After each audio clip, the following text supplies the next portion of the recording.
प्रधानमंत्री नरेंद्र मोदी ने राष्ट्र को समर्पित किया आईटीपीओ कॉम्प्लेक्स। ड्रोन के जरिए भारत मंडपम का किया उद्घाटन। प्रधानमंत्री नरेंद्र मोदी ने इस मौके पर सिक्का और डाक टिकट भी जारी किया। इस दौरान सांस्कृतिक कार्यक्रमों का भी आयोजन किया गया। गणेश वंदना से गूंजा भारत मंडपम। कलाकारों ने दी शानदार प्रस्तुति। प्रधानमंत्री नरेंद्र मोदी ने देखा शिव तांडव स्तोत्रम का पर कलाकारों के नृत्य का अद्भुत कौशल। रक्षा मंत्री राजनाथ सिंह और केंद्रीय मंत्री पीयूष गोयल भी रहे मौजूद। इस कन्वेंशन सेंटर में 9 और 10 सितंबर को 18वीं G20 बैठक होगी। 2700 करोड़ की लागत से बना है आईटीपीओ कॉम्प्लेक्स। भारत मंडपम में बोले प्रधानमंत्री मोदी, कहा भारत मंडपम देखकर हर भारतीय आनंदित और गौरवान्वित। भारत की भव्यता और इच्छा शक्ति का प्रदर्शन भारत मंडपम। प्रधानमंत्री मोदी ने करगिल की जंग में अपना बलिदान देने वाले वीरों को किया नमन। कहा आज का दिन ऐतिहासिक। मां भारती के पराक्रमी बेटों ने दुश्मनों को किया था परास्त। दिल्ली में G20 के आयोजन को लेकर बोले प्रधानमंत्री, कहा दुनिया के बड़े देशों के राष्ट्राध्यक्ष भारत मंडपम में होंगे उपस्थित। दुनिया देखेगी भारत के बढ़ते कदम। भारत मंडपम के निर्माण में बाधा डालने वालों पर पीएम मोदी का तंज। कहा नकारात्मक सोच वालों के निर्माण को रोकने की कोशिश की। अदालतों के चक्कर काटे हैं। पीएम मोदी का बड़ा ऐलान। कहा तीसरी बार सत्ता में आएंगे, इकोनॉमी को टॉप 3 में पहुंचाएंगे। देश को है विश्वास, अब नहीं रुकेगा विकास, विकसित बनेगा हिंदुस्तान। ज्ञानवापी परिसर में एसआई सर्वे पर गुरुवार तक रोक। इलाहाबाद हाईकोर्ट में गुरुवार को 3:30 बजे होगी सुनवाई। बुधवार को होने वाले एसआई सर्वे पर हाईकोर्ट ने लगाई रोक। गुरुवार की सुनवाई के बाद साफ होगी आगे की स्थिति। मुस्लिम पक्ष ने मांगा 2 दिन का वक्त। जस्टिस ने एसआई से सफलता दर की मांगी जानकारी। एसआई ने कहा 10 मीटर गहराई तक खुदाई की जा सकती है। साथ ही एसआई ने कहा काफी कुछ मिट्टी भी पर निर्भर करता है। कोर्ट ने एसआई से रडार इमेजिंग तकनीक के बारे में पूछा। एसआई एक्सपर्ट ने चीफ जस्टिस को दी तकनीकी जानकारी। इलाहाबाद हाईकोर्ट में एसआई ने दाखिल किया हलफनामा। हलफनामे में लिखी बातों को एसआई अधिकारी ने पढ़ा। ढांचे को नुकसान पहुंचाए बिना होगा सर्वे। संसद के दोनों सदन में आज भी जारी रहा हंगामा। गुरुवार तक के लिए स्थगित लोकसभा। एनडीए सरकार के खिलाफ अविश्वास प्रस्ताव लाने को लोकसभा में मंजूरी। स्पीकर बोले चर्चा के बाद तारीख का ऐलान। पक्ष की ओर से कांग्रेस सांसद गौरव गोगोई ने दिया अविश्वास प्रस्ताव का नोटिस। सरकार को घेरने की कवायद। टीआरएस की ओर से भी लाया गया अविश्वास प्रस्ताव समर्थन में एआईएमआईएम। राज्यसभा में मणिपुर हिंसा पर विपक्षी गठबंधन इंडिया की ओर से बयान। 3 मिनट तक बोले सीपीएम के जॉन ब्रिटॉस। अविश्वास प्रस्ताव लाए जाने पर संसदीय कार्यमंत्री प्रहलाद जोशी बोले जनता का विश्वास मोदी जी और बीजेपी के साथ। अविश्वास प्रस्ताव पर शिक्षा मंत्री धर्मेंद्र प्रधान का बयान। पीएम के खिलाफ ऐसे प्रस्ताव से कुछ नहीं बदलेगा। सीएम नीतीश का पीएम मोदी पर निशाना। बोले हालात पर पीएम को जवाब देना ही चाहिए, उन्हें बोलना होगा। अमित शाह की चिट्ठी का मल्लिकार्जुन खड़गे ने दिया जवाब। चिट्ठी लिखकर कहा दोनों सदनों में हो मणिपुर पर विस्तार से चर्चा। मुख्यमंत्री को लिखी चिट्ठी में खड़गे का आरोप, विपक्ष को दिशाहीन बताने वाला पीएम मोदी का बयान दुर्भाग्यपूर्ण और बेतुका। संसद में मल्लिकार्जुन खड़गे का आरोप, मेरा माइक बंद किया गया, मुझे सदन में बोलने नहीं दिया गया, मेरा हुआ अपमान। संसद परिसर में धरना दे रहे आप सांसद संजय सिंह से मिली सोनिया गांधी। जताया कांग्रेस का समर्थन। प्रधानमंत्री मोदी पर टीएमसी सांसद सौगत रॉय का बड़ा आरोप। कहा प्रधानमंत्री ने 2021 में सिर्फ 4 घंटे संसद में बिताए। बीजेपी और आम आदमी पार्टी ने ट्वीट युद्ध राघव चड्ढा की तस्वीर के साथ लिखा आज तक सिर्फ सुना था, आज देखा भी कि कौवे ने झूठे को काटा। बीजेपी पर राघव चड्ढा का पलटवार। ट्वीट में लिखा, रामचंद्र कह गए सिया से ऐसा कलयुग आएगा, हंस चुगेगा दाना, कौवा मोती खाएगा। जेपी नड्डा को बीजेपी प्रतिनिधिमंडल ने सौंपा बंगाल पर रिपोर्ट। पंचायत चुनाव में हिंसा की जांच के लिए वहां पहुंची थी 5 दिवसीय टीम। बंगाल विधानसभा में बीजेपी विधायकों का हंगामा। ममता के खिलाफ आरोप लगाते हुए विधायकों का सदन से वॉकआउट। बंगाल विधानसभा में गुरुवार को स्थगन प्रस्ताव लाएगी बीजेपी। टीएमसी पर राज्य में महिलाओं से अत्याचार के आरोप।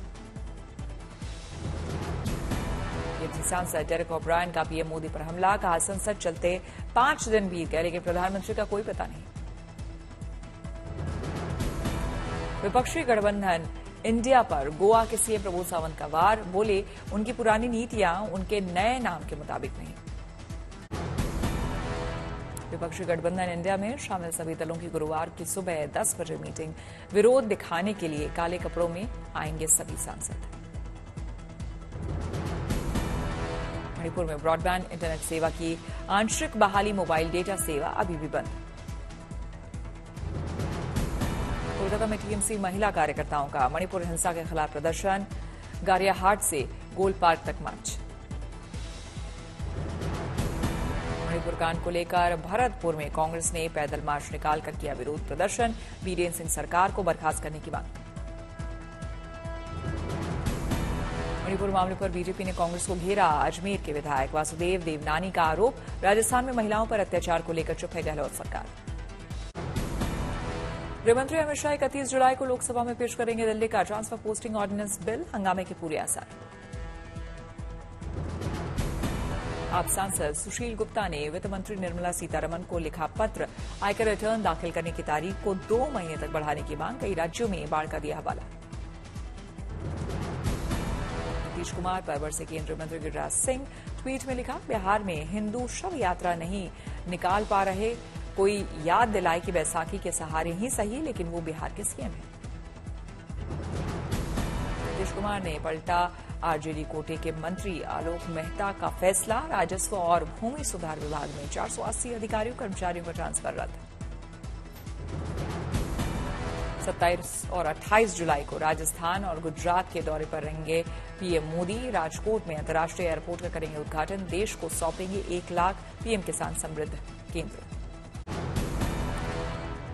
पूरे देश में उत्साह के साथ मनाया गया करगिल विजय दिवस। मंडी में शहीद स्मारक पर पुष्प अर्पित कर शहीदों को दी गई श्रद्धांजलि। असम में करगिल विजय दिवस के अवसर पर एसएसबी के जवानों ने शहीदों को दी श्रद्धांजलि। जवानों ने किया पौधारोपण।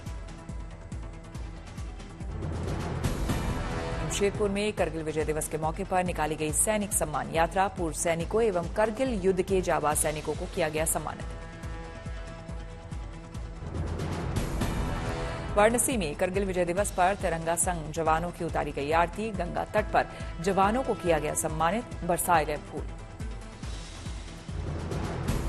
बारामती में पूर्व सैनिकों ने मनाया करगिल विजय दिवस। शहीद के सम्मान में लगाए गए जमकर नारे। दिल्ली के प्रगति मैदान में अत्याधुनिक हथियारों का अनोखा मेला। आत्मनिर्भर भारत की स्वदेश शक्ति का किया गया प्रदर्शन। 2 दिवसीय कार्यक्रम में भारत समेत 25 देशों के 300 से ज्यादा कंपनियां ले रही हिस्सा। अत्याधुनिक हथियारों की नुमाइश देखने पहुंचे लोग।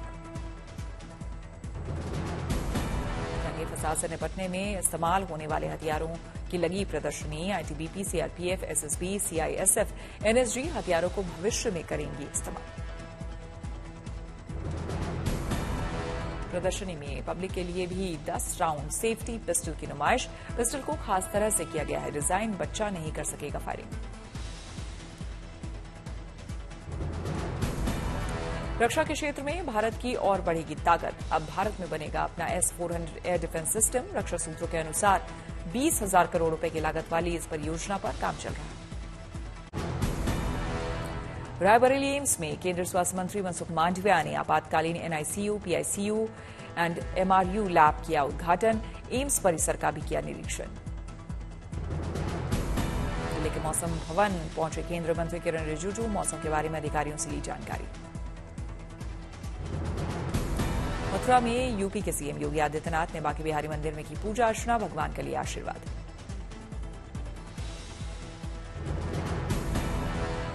आगरा में यूपी के सीएम योगी ने आगरा मेट्रो निर्माण कार्य का किया निरीक्षण, कार्य में तेजी लाने का दिया निर्देश। जूनागढ़ के एक परिवार ने पेश की मिसाल, अपनी बेटी के अंगदान से 5 लोगों को दी नई जिंदगी।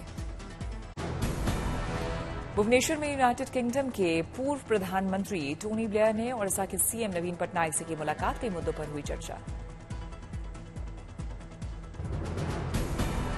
भोपाल में बैठक के लिए बीजेपी ऑफिस पहुंचे केंद्रीय गृह मंत्री अमित शाह। बैठक में सीएम शिवराज, चुनाव प्रभारी भूपेंद्र यादव, चुनाव प्रबंधन समिति के संयोजक नरेंद्र सिंह तोमर, केंद्रीय मंत्री ज्योतिरादित्य सिंधिया हुए शामिल।